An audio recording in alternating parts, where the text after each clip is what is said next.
Please welcome from eGain, Linda Yeardley.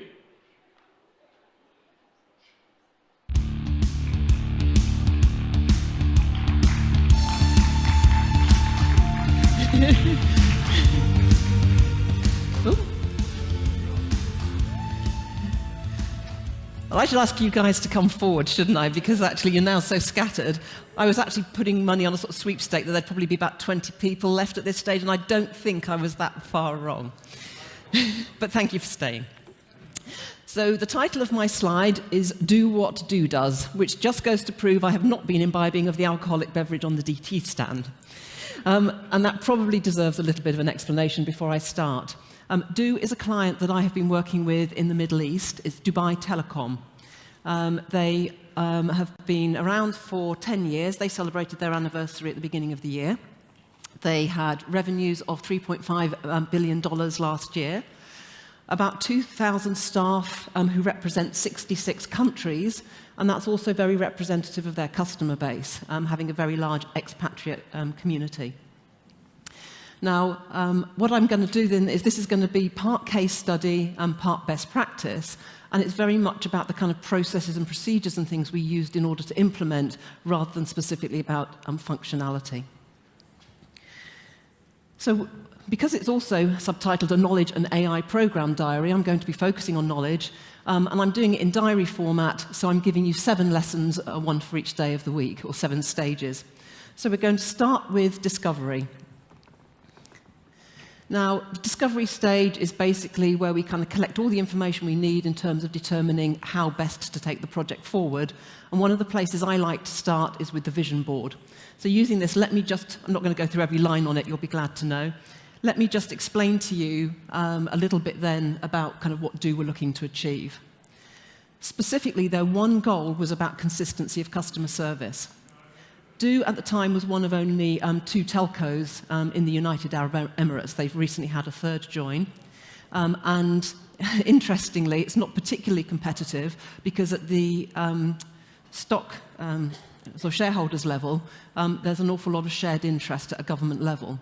So therefore, there is no incentive to compete on price. The only thing they have from a competitive perspective is customer service. And I loved a story that they shared with me, which really puts into context why they needed the knowledge base, which is apparently they'd had a customer walk into one of their retail stores and hand over recordings of 9 different interactions they had had with different stores and different customer service representatives with 9 different answers to the question that they were asking. So fundamentally, you can immediately see why they needed to address that. Their customer service is delivered both through a direct contact center in the United Arab Emirates, and also to partner outsourcers based in Egypt and India. So again, the outsourcers themselves were actually clamoring for a tool that was going to help them do their job. So moving on from this, and I've also mentioned that actually as part of, best practice and tools, if any of you are interested in a blank copy of the vision board, for instance, to take back to your business, then come and see me on the DT stand later, and I can make sure that I arrange to send that to you. So moving on, in terms of drilling down into the detail at the discovery level, we then started to look at who were the users and the stakeholders who actually required the knowledge. We have a workbook where we pulled all of this together, but specifically for any of you that have seen the demo of kind of AI and knowledge and understand that we can actually apply kind of personalization and profiling, we're trying to understand at this stage not just what the knowledge needs of those individual user groups are and how they might differ, but also how many kind of profiles we might be looking at needing to set up in the knowledge base. Once we understand who the users are going to be and what their knowledge needs are, we then started to drill down a little bit in terms of trying to understand what the content was that they already had. So to do that, we then just basically looked at the organization, looked at the systems that they had, the format that it was in, how useful it was, how often it was maintained, which departments actually created and updated the content, and even started again, as Mark had mentioned in his presentation, going around the contact center to understand those informal and non-system types of content, the pieces of paper on the desks, the post-it notes, to try and make sure that we consolidated everything that they were likely to need. So once we understand who the knowledge is for, what kind of content we're likely to need, we then needed to have a look at that and decide what actually was going to go into the eGain system. Now, that's not to say, therefore, that I'm preaching that everything necessarily needs to go into eGain. So what we're actually looking for is if the consumers of it are going to be using an eGain kind of portal or interface, so basically through the advisor desktop or through custom portals, and the producers are using eGain, then clearly it makes sense that everything resides in the eGain platform. But there are certain kind of elements of content that might actually have been used by the partners or kind of, being produced elsewhere that made no sense at all unless it actually was fundamental to us being able to answer the customer inquiry through the eGain interface. Once we understood what was going to go into eGain, we then needed to analyse and work out what our approach was going to be to that. So fundamentally, and I'm not going to go into all of the detail on this slide, my assumption is that these will get shared for you to utilise at some other point in the future. There are 4 basic approaches that we needed to look at. First one is whether or not we needed to create new content. So if it didn't actually exist already in a kind of reusable format, we needed to generate it. If it existed in existing systems, and at the time the majority of their content was in a SharePoint system, then we needed to understand how we could migrate that across. And clearly that's not something that we're going to do rapidly, because if it was in a format that made it suitable to bring straight into the eGain system, they probably didn't need the eGain system. The third option is to federate, which is to access that content through the eGain interface in the third-party system, which then gives us an opportunity to understand what people are searching for and then to prioritize how we bring it across. Having had that conversation, we determined quite early on that we would not do this. And the reason being that the content in their existing systems was considered so unfit for purpose, we decided it would actually dilute the objectives if the users basically were getting rubbish content through an eGain interface. That would just be tarring our new solution with the brush. And actually, as a result of that, what they ended up doing is running 2 systems in parallel for a while, just making sure the agents were really clear about which content they would find in which. That's also not necessarily the best approach, but it's a case of just weighing up and determining which the best compromise is. And the next one is to actually decide if you've got content that is not used, is out of date, and actually eliminate and clear up. And I think one of the things our customers find as part of an exercise to move across into a sort of new knowledge-based system, it is that opportunity to clean up the information that you already have. So at that stage, we have a clear idea about what it is we want to achieve, and we'll go into a planning phase. Now, on the subject of connecting the dots, I really had to go along with the theme. This was actually a slide we put together in London because I also like the idea of the underground tube map as well. So let me just explain a little bit about what it was that they were planning to deploy. And KMUCC stands for Knowledge Management and Unified Communication Channels. So it wasn't just knowledge management they were implementing at the time. It was also the kind of platform and channels to provide consistent customer service. So the first thing we looked at as a work stream was actually the whole kind of process and cultural side of things. And interestingly, as a customer, their board refused to actually sign off the project unless they actually had a plan as to how they were going to implement knowledge management, irrespective of what the tool and the solution was that they chose. We then moved on to the knowledge base, so we needed to look at the knowledge build and the approach that we were going to take to that, and what interfaces we were actually going to deliver that through, which primarily came down to an agent user interface, which was used both in the contact centres and in their retail stores, and then the digital knowledge for customer service. And interestingly, they actually went live with digital knowledge last week. We then, as kind of tactical solutions, implemented the proactive chat and email, both integrated with Cisco as part of the UCCE platform. And this is when we then started to really be able to connect those dots. So we've integrated those tools with our CRM system, Siebel. So actually, as a system of record, they can now actually see all the interactions that happened both through the phone, through utilising the knowledge base, through chat, and through email in one place. So they'll actually be able to get a kind of 360-degree view of what the customer has actually done in terms of interactions with them. You might argue that it's rather late, but we are in the process of actually getting an analytics server in place so that they can get better data out. And we're also now looking at co-browse and social. We were talking about by the end of the year, but that's coming quite quickly, so that may be further on. So once we understood and kind of had a roadmap of what it was we wanted to do, we broke that down into chunks. So the first one is actually all the change management activities, and I'll touch on some of those. We then looked at building the core capability. So that was really kind of our first drop of knowledge through a out-of-the-box user interface whilst we consider what the agent's needs actually were, and then sort of the first drop of chat and email. So basically all the core capability that we could then build on. We launched that. Oops, I think I'm going a little bit behind. Yep, we launched that then and then started to kind of get feedback and to kind of iterate and improve. And then we operationalized that. And notice the English spelling. I apologize for the Americans here. And by that, I actually mean transitioned it properly into kind of support, actually looked and reviewed our knowledge management processes, and made sure that everything was in place in terms of then be able to drive this forward and get value out of it. So the next areas we're looking at adding content, the integration that I talked about with their CRM system, and then the additional channels such as social and co-browse. And they're also looking at things like video chat and maybe potentially additional social channels going forwards. Now, some of that looks a little bit like a waterfall project, and one of the things I would say about that, particularly around the knowledge and the user interface, is it's really important about how they integrate together. So we would actually approach that in a very much more kind of iterative, agile-based way in terms of the drops of content. So once we have the solution in place, content becomes an iterative approach. So my lesson for Wednesday is around design. Now, there's no point with a solution of this level of kind of complexity with the different kind of elements that you have to take into account, trying to get everybody into the room and come up with the perfect design to start off with.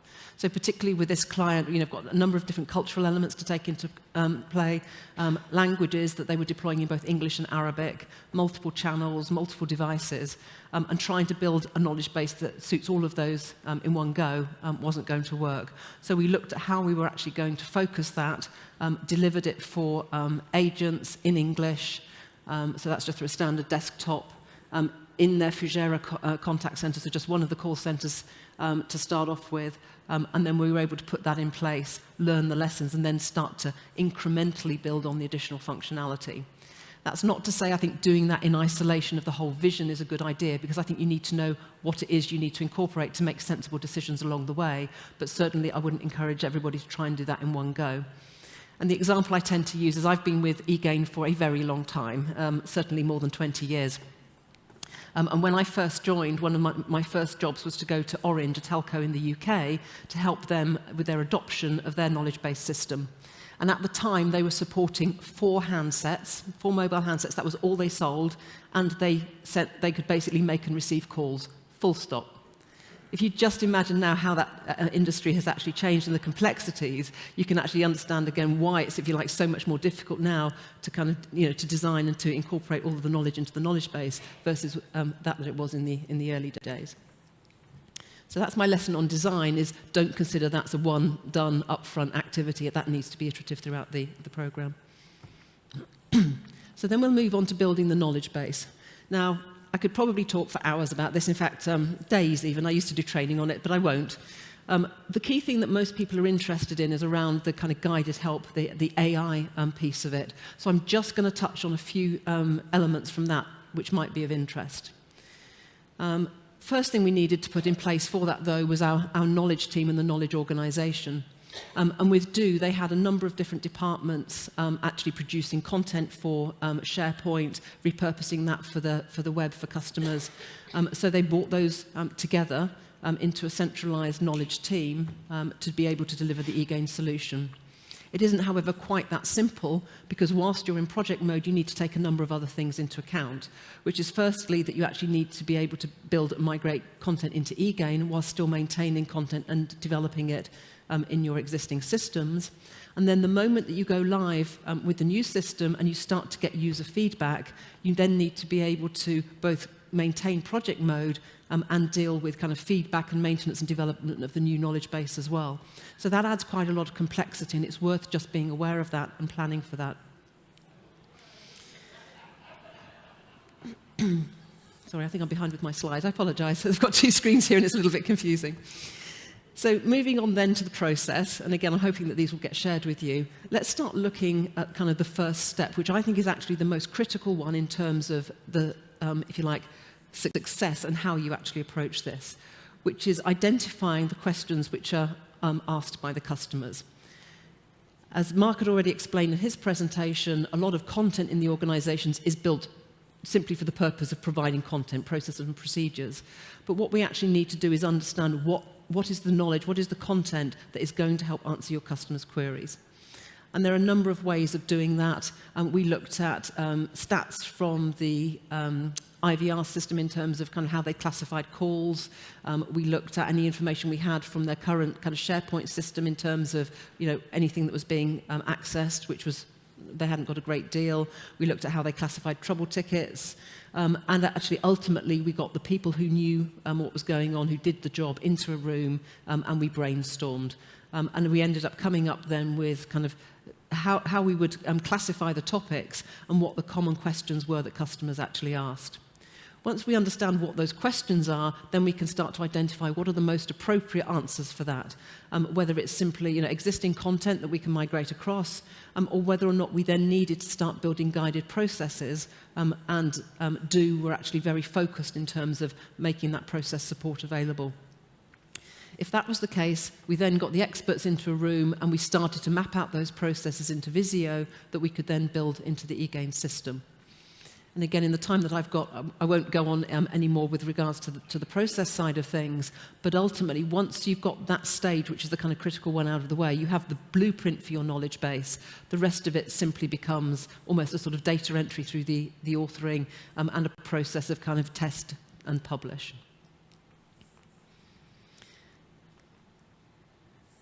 So moving on then to the build the interface. Once you have your knowledge base, you basically need to put a presentation layer on top of that. Now, Do decided to go with the API approach and to build their own portal. So the approach that we took with this one is to get a number of the agents into a room, again, to kind of brainstorm what did they like about existing systems, what didn't they like. We showed them a variety of different interfaces we'd done with other customers and started to get their views about what they felt would work or not work.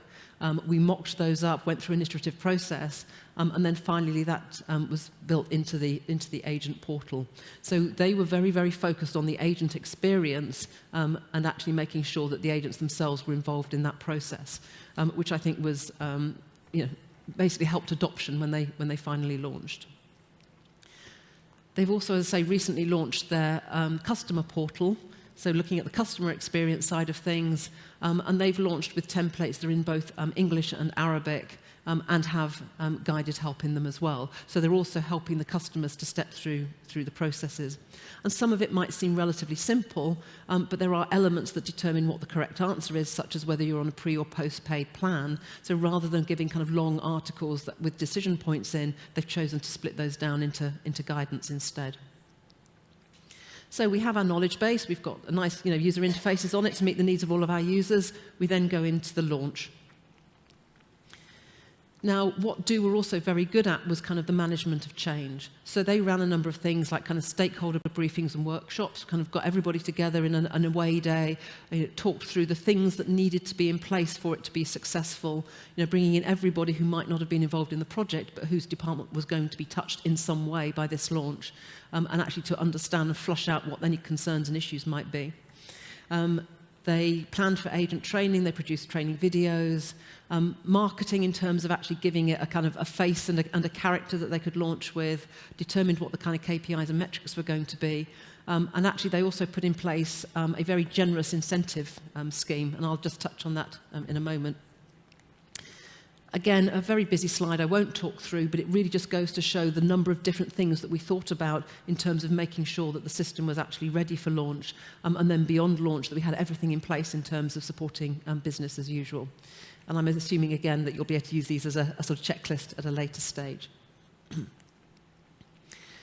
So moving on then to the operational side of things. You've already heard about kind of eGain analytics. As I said earlier on, this customer actually hasn't yet got the knowledge and digital analytics, although they are an operational analytics customer at the moment. So we were actually using standard out-of-the-box reports right at the moment. But in addition to that, we're looking at the information we're getting from the CRM system, and not forgetting, I guess, the other sources of information that are giving us feedback in terms of how any of the business metrics might have changed as a result of them using the knowledge base. So we're working very closely with their quality team in terms of looking at both sort of general agent feedback, but also how it's affecting agent performance, and then the customer SAT scores that they get as well.